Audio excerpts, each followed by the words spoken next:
So I'm thinking a little more about the idea that all we really are is our will. And the soul is kind of like your will, like the core essence of who you are. That's what people think of as a soul. It's that immutable part of you that stays the same, even though you might be old, even though you might be young, even though you might get brain damage.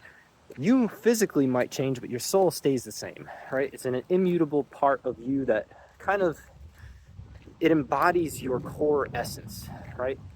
And that's the soul, but I think really what that boils down to, what it gives us is agency, like free will.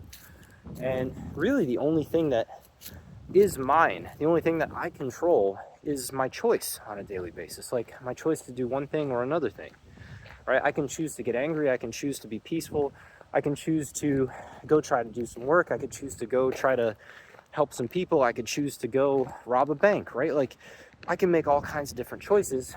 Now, I think the interesting part is when you're thinking about all this, it's kind of intertwined with religion. A lot of my ideas come from the fact that I spent a lot of time in church as a kid and a lot of time thinking about this stuff.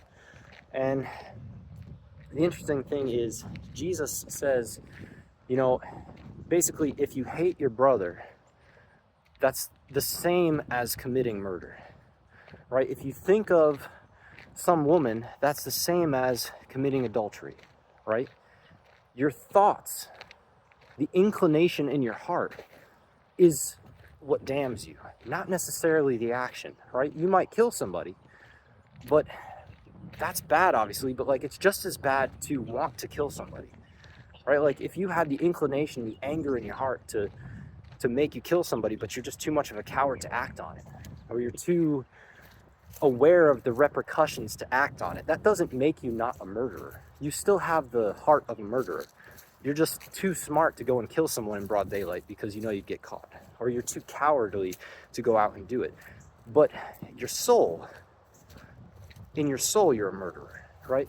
In your soul, you're an adulterer. In your soul, you're a thief. And the thing is, our physical bodies are temporary.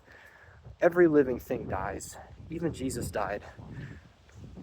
This life isn't what matters.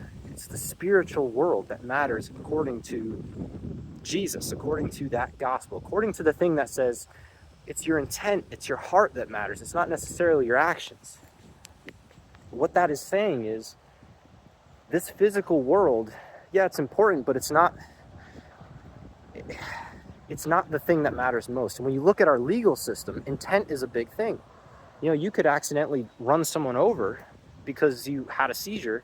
You're not going to be charged with murder. You're going to be charged with manslaughter, because even our legal system recognizes that intent is what really matters. It's not necessarily just about this physical life. It's about your intentions behind your actions. So this idea isn't just relegated, if that's the right word. It's not just pertaining to the spiritual aspect of things. It's actually something that we recognize in the biggest authoritative system across the entire world. Intent matters. I don't think it matters where you go. Intent matters. So I think it's interesting because the soul is basically just your will. Jesus says your will is really what matters, not necessarily your actions. And even our legal system says your intent is what matters, not necessarily the outcomes of your actions. And I think that's interesting to think about.